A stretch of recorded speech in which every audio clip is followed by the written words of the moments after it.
உங்கள் favourite TV ஷோக்களை இனி miss பண்ண தேவையில்லை. ZEE5 இல் முற்றிலும் இலவசமாக காணுங்கள். இங்கேயும் எப்பொழுதும். அப்புறம் பாட்டிய கோயில்ல பார்த்ததா அங்க இருக்கிறவங்க சொன்னாங்கன்னு தர்ஷினி நீ எனக்கு ஃபோன் பண்ணி சொன்னல, அங்கேயும் போய் எல்லாராண்டியும் விசாரிச்சு பார்த்தாச்சு.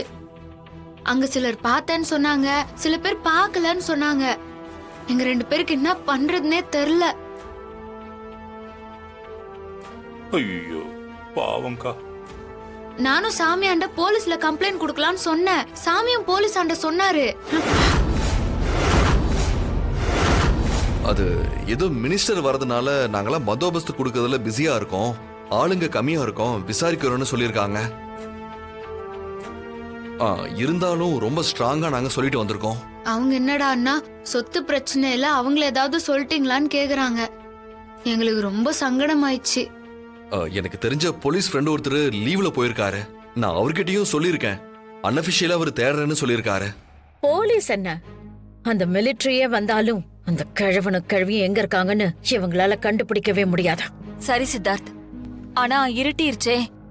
அப்பாவும் அம்மாவும் எங்க இருக்காங்க, எப்படி இருக்காங்க, இப்ப என்ன கஷ்டப்படுறாங்கன்னு தெரியல. ஆமாண்ண, அவங்க சாப்பிட்டாங்களோ என்னமோ. தாத்தா பாட்டி பாவண்ண.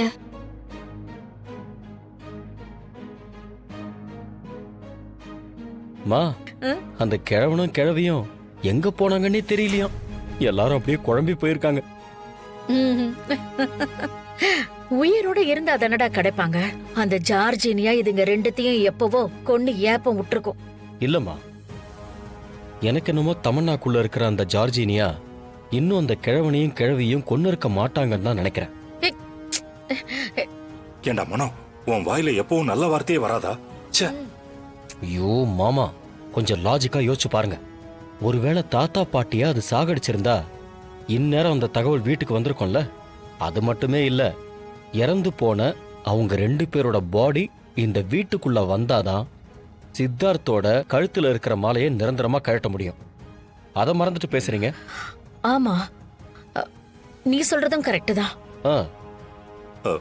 அக்கா, நாமளே ஏன் கன்ஃபியூஸ் பண்ணிக்கணும்? பேசாம போய் அந்த ஜார்ஜினியா கிட்டே கேட்டுருவோம். மாமா பரவாயில்லையே, நீங்க ஜார்ஜினியா கிட்ட கேட்க போறீங்க, கேளுங்க பாப்போம். ஐயோ, அது முன்னால நிக்கவே பயந்து நடுங்கிக்கிட்டு இருக்கேன். ஏதோ நீங்க 2 பேரும் இருக்கீங்கிற தைரியத்துல வரேன்.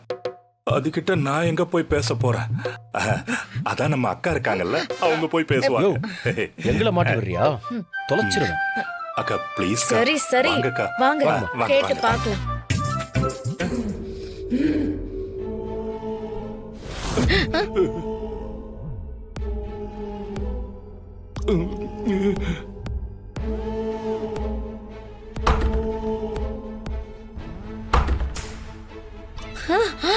அக்கா இங்க பாருங்க அக்கா.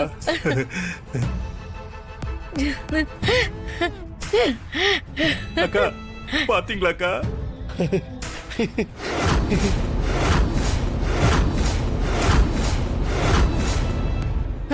சொன்ன மாதிரியே செஞ்சிட்டீங்க. நீங்க இவங்க 2 பேரையும் கொண்டு இருக்க மாட்டீங்கன்னு மனோ சொன்னான். ஐயோ மா, இப்ப அது ரொம்ப முக்கியமா? என்ன எதுக்குமா ஜார்ஜினியா கூட கோத்து விடுற? நான் உன் புள்ள இல்லையா? சமாளிப்போம். அக்கா, நான் அப்படி சொல்ல வரலக்கா. எங்க அம்மா தப்பா புரிஞ்சுக்கிட்டாங்க.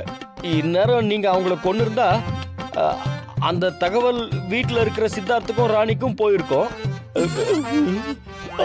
அவங்க 2 பேரோட பாடி வீட்டுக்கு வந்ததுக்கு அப்புறம் தானே சித்தார்த்த அந்த மாலையை கழட்டுவான். அதனாலதான் அப்படி சொன்னேங்க்கா. அவ்வளவுதான்க்கா, மத்தபடி உங்க மேல நம்பிக்கை இல்லாமலாம் இல்லக்கா. எங்க அம்மா ஏதோ கோத்து விட்டுட்டாங்க, நீங்க ஏதோ தப்பா நினைச்சுக்காதீங்கக்கா. மனோ கரெக்டா தான் சொல்லிருக்கான்.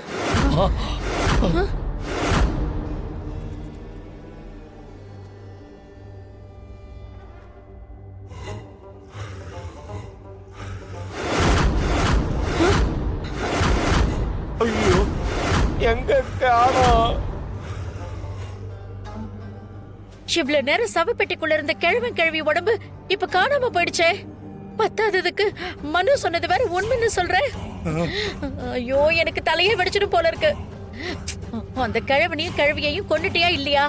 இல்ல மனு சொன்ன மாதிரி இன்னும் கொல்லலையா? ஐயோ ஏம்மா நீ வேற. என்ன உண்மை அத சொல்லு. இப்போ நீங்க பார்த்த கிழவி எல்லாமே என்னால மாயையா உருவாக்கப்பட்டது. ஐயோ இப்ப நீங்க பார்த்த காட்சி நாளைக்கு உண்மையாக போகுது. அதுல எந்த ஒரு மாற்றமும் இல்ல. அப்பா, ஏங்க இதுல இப்படி ஒரு மேட்டர் இருக்குன்னு எனக்கு தெரியாது. நான் கொஞ்ச நேரத்துல பயந்து நடுங்கிட்டேன். நீ என்னவோ சொல்ற, எனக்கு என்னவோ நேரம் தள்ளி போட போட ஏதாவது தப்பா நடந்துருமோன்னு ஐயையோ. பயமா இருக்கு. கொஞ்சம் உனக்கு தெரியாது, ராணிய பத்தி தெரியாது. மெதுவாம்மா. அவ சாதாரணமான ஆள் இல்ல, ரொம்ப ரொம்ப விவரமானவன். கடைசி நிமிஷத்துல ஏதாவது ஒண்ணு பண்ணி நம்மளோட கவனத்தை எல்லாம் திசை திருப்பி அந்த கிழவனையும் கிழவியையும் காப்பாத்தி கூட்டிட்டு வந்துருவா.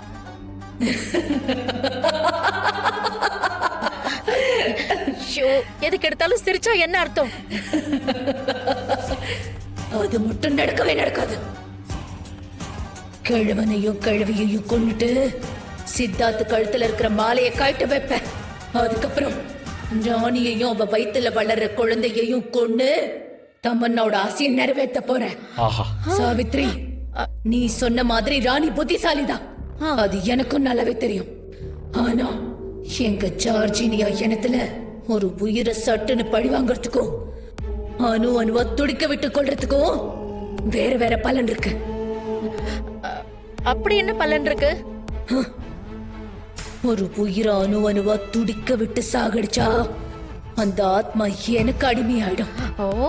அதனாலதான் அவங்க 2 பேரையும் இப்ப வரைக்கும் கொல்லாம துடிக்க விட்டு சித்திரவதை பண்ணிட்டு இருக்கேன். சரி சரி. ஜார்ஜினியா மேடம், அந்த கண்கொள்ளா காட்சியை பார்க்கிறதுக்கு எங்களுக்கும் ஆசையா இருக்கு. ப்ளீஸ். ஆமாக்கா. சொல்லுங்கக்கா. இப்ப என்ன, உங்க 3 பேருக்கும் கிழவனும் கிழவியும் சித்திரவதை படுறத பார்க்கணும், அவ்வளவுதானே? ஆமா ஆமா ஆமா.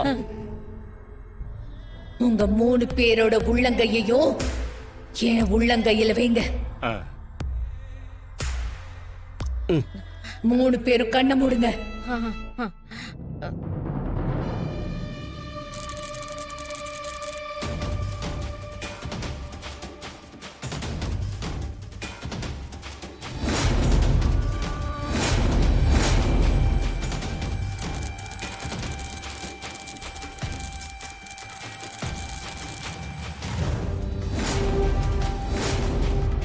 நல்ல வேணும். கையெடுங்க. 3 பேரும் மறுபடியும் கைய கோத்துக்கிட்டு கண்ணை மூடுங்க. திரும்பவும் எதுக்குக்கா? சொல்றத செய்யுங்க. சரி சரி அக்கா, வாங்கக்கா. கைய கொடுங்கம்மா. கையை மாமா, கொடுங்க. கண்ணை மூடுங்க. ரெடிக்கா?